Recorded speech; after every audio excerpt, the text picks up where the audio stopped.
The eventual economic boom happened for several different reasons, and one of the very biggest was technology, especially after Henry Ford had created the assembly line, and he made the concept of fast and efficient production that much more readily available, therefore less expensive, therefore driving prices down for average consumers. It happened this way with cars and other different things as well. But speaking of cars, yeah, the initial Model Ts that rolled off initial production lines cost anywhere from $800 to $1,000 back then. After the assembly line, the cost would become so efficient that the price for a new vehicle would drop to about $300 or so. That made vehicles that much more readily available to the average American family. And because you have this economic boom where more people are working, they have a little bit more discretionary income. The cost for a vehicle like a Ford Model T is less expensive. You're going to create a demand for these new vehicles. It's going to make getting around that much more easy. And not only that, but you're going to create a boom in other sectors as well. If you now have a vehicle, you don't have to live near where you work. You could move to an area outside of the city, like a suburb or something like that. Imagine that. Um, Dallas. I don't live in the city of Dallas. I live 20 miles north of there. I work in Dallas, but I don't have to live in Dallas. I have a vehicle. I can drive. There are highways, expressways, and city streets that I get to Richland College's campus or anywhere else around town. Ah, if you have more roads, or rather, if you have more cars, you're going to need more roads. You're going to need more things to build those roads. You're going to need more labor, more construction products. You're going to need more asphalt. You're going to need more concrete. Ah, okay. And if more and more people are moving out to the suburbs because they don't have to live in town, you're going to have more neighborhoods being built. Construction boom. It's all piecing together now. The 1920s saw a lot of this. You have a technological boom that really began with cars that's now affecting other things positively. Construction booms, people moving out of town. You have a mobile society where you can drive into town for work. You're going to create different traffic laws and things along those lines because of it, but otherwise, you're creating an economic boom that has a snowball effect. And then, not only that, you're selling more and more cars, so you have major car manufacturers such as Ford and General Motors that really gain solid American traction, and they became standard figures and have been for over 100 years. So I have owned vehicles from both of those manufacturers. I used to have a Ford Mustang when I was in college, and I used to drive a Chevy Tahoe, and now I drive a Chevy Silverado. But yeah, I've owned vehicles from both. I've had mixed experiences. I've also owned plenty of Japanese vehicles, a couple different Honda Accords. But otherwise, though, um, we have a mobile society based on automobile. That's going to lead to a different conversation down the line. Why do we drive so much in America as opposed to taking subways like you do elsewhere in America, but really in Dallas? Why do we have a driving culture? Why does America have more of a driving culture than other places around the world? Well, part of it was a matter of timing and consequence. Americans invented the assembly line, and that made cars more efficient and it made them more readily available, so more people could afford them at a time where our economy was booming and it had its way of ingraining. That would lead to an increase in oil and gas production. It would lead to an increase in steel production. You got to make your vehicles out of something. Other technological advancements of the sort, the other different parts, um, engineering, design, all kinds of different things were focused in and around the automobile industry. Around this time as well, you have radio. begin to make its headways into American society. So, if you had a transistor, you could receive various different radio signals, and you could even create radio in your living room. And you had a lot of small radios in a lot of American homes around this time. But really, commercial radio started to gain traction around this time. So you think about some of the popular radio stations in Dallas to this day: 106.1, I guess that's Kiss FM, 97.1, The Eagle. I like 96.7 and 1310, The Ticket. That's my favorite sports talk station. I've been a P1 for the better part of 20 years. And so that's really fun.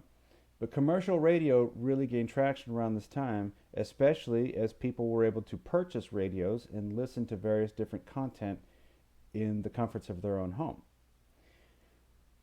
Aviation had begun primitively around this time. Remember, the Wright brothers took flight at Kitty Hawk, North Carolina in the 1900s. And we mentioned in the last chapter that biplanes were first used in World War One, the first time aviation became a part of a major escalated war. Well, now you start to develop the idea that commercial aviation could have a market.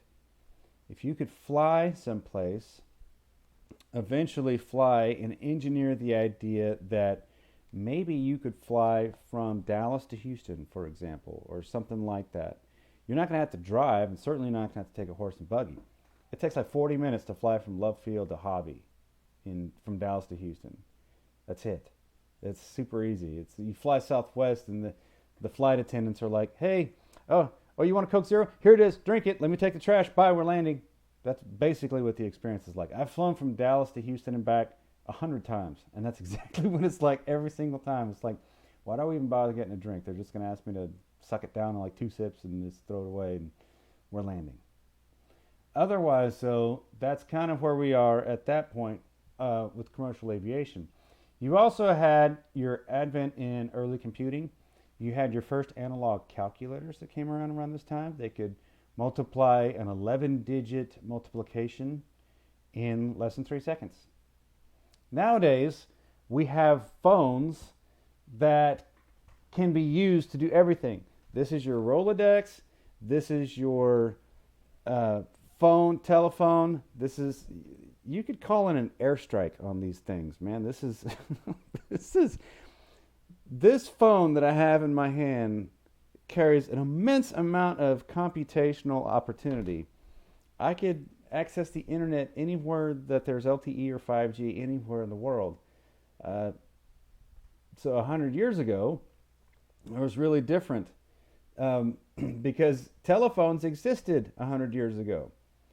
But in the 1920s, it wasn't until that time that they started to become a little bit more prevalent. And so many telephones were being invented and built that at first, 1 out of 6 people had access to a phone. Yeah. Okay? There's basically 1 phone for every 6 people in the country in the 1920s. Think about that. Now everybody carries a phone in their pocket. And it's not just use their phone. You could take your exams on that phone. Seriously. Not that you should. I don't recommend that. But in theory, you could. All right.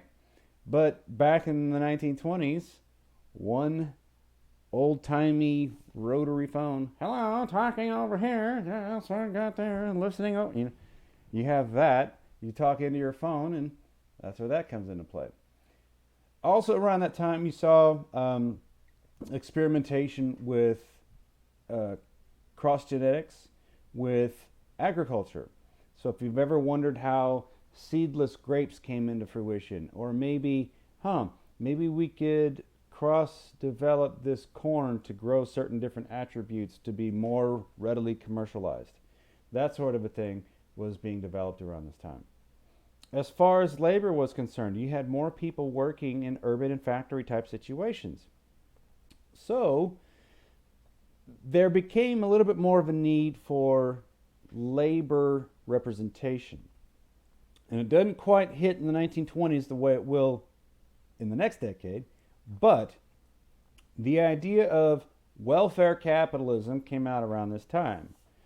Welfare capitalism is basically the idea that your employer sees that you'll be more productive if you're rested. So the idea of shorter work weeks, longer vacations, and modest pay increases came about during this time. All of those things are really pleasant, right?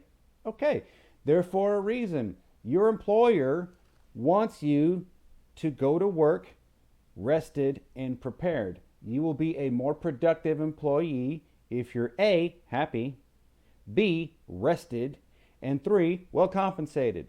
If you work in a hostile work environment and you're overworked, chances are you're going to be demotivated and you'll likely want to quit.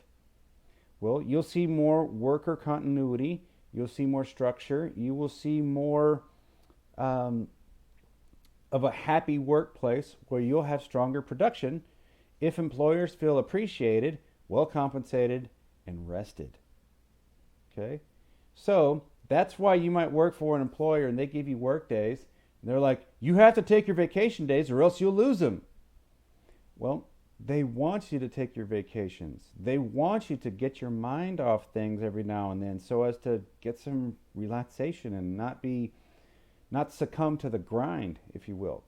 Okay? That's the idea behind welfare capitalism. Um, and then you also have the idea of an American plan, which kind of goes against the idea of labor relations. So much so that um, some unions were even barred. They were You were not allowed to join a union around that time, and so the protectionism around this, an American plan, was really meant to protect the employers. However, um, you did have a number of folks who didn't really see the point of unionism in the first place because they weren't really strong. So then you have this idea of an American plan which de incentivizes unions, then you see people leaving that sort of aspect.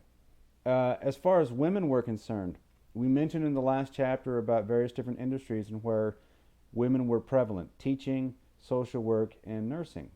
Okay, so those kind of grew. You had other low-paying service occupations where women largely occupied. Um, Today, there's a greater conversation about gender pay disparity and the theory that women are paid 78 cents for every dollar a man makes. Okay, and there are various different reasons for that, and there are plenty of different conversations that go in between. I'm all for equal pay for equal work, and that should be something that's a conversation. Part of it also depends on what types of jobs people are attracted to. You can be encouraged to work in engineering and STEM and work in corner offices as executives and break that glass ceiling, and that should absolutely happen for women.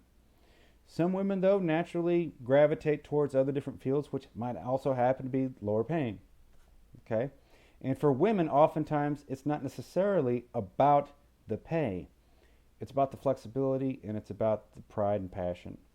So, a job that's not going to allow you to leave early to go pick up your kids from daycare or give you really ample time to recover after maternity leave is not going to attract a lot of women. Okay? Women think of things that men don't. And oftentimes, money is not the biggest important factor for women. They want to have the different things that affect their daily lives taken in mind. And those are the different types of things that women bring to the workforce. We've got to understand women look at things differently, and that's why we need more women to help us understand how we can better serve half the population. Okay, so that's a really good thing that really began around this time and really began with the idea that you're going to have more folks in play. You also had various different ethnic groups see a rise in resentment, rather. The Chinese Exclusion Act meant that there would be fewer Chinese nationals or Chinese immigrants coming to the United States.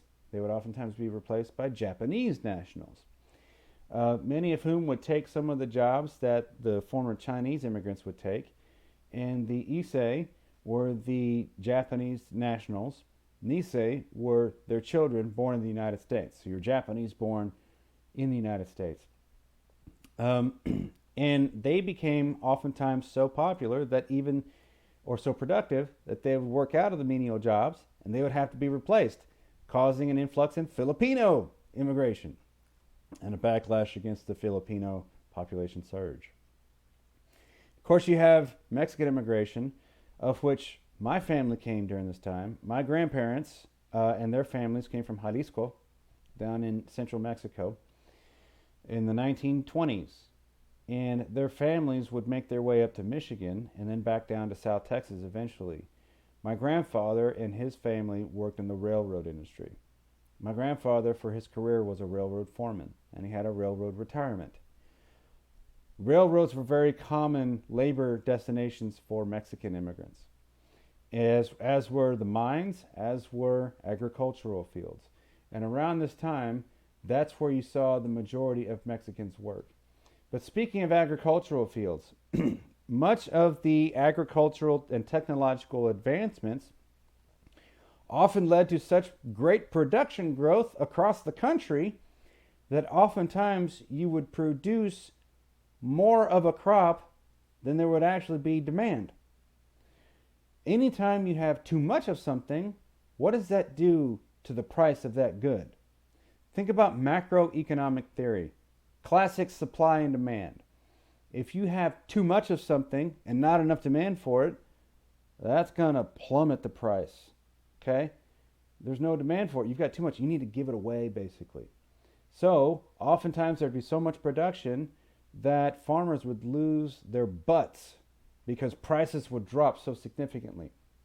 Declining food prices, which is good for the consumer like you and me, but if you're a farmer, you're going to be de-incentivized from actually working in agriculture. You're going to see a mass exodus of people leaving the agriculture industry, and thus beginning an era where the government may want to actually protect our agriculture industry by way of instituting price controls. So, agriculture is the backbone of our economy. We will not eat without agriculture. The government recognizes if price controls are not put into play, you're going to have the downfall of the agricultural economy, which could affect our food distribution system. So it was around this advent that the plight of the farmer with declining food prices, there would be government action to increase the opportunity for farmers to recoup their money. There would be minimum price controls that would mean that farmers would no less than break even every time they had a crop. Okay, that would rein things back in. But our new economy, the technological advances, the agricultural advances, the labor advances, all kinds of different things with immigration, saw the 1920s really change things from an economic standpoint. America is changing. Our economy is no longer heading out west, and we're no longer the Jeffersonian rural agrarian small farmer type. No, America is increasingly urbanizing and suburbanizing, and that's not going to stop. We'll talk about how else America changes here soon.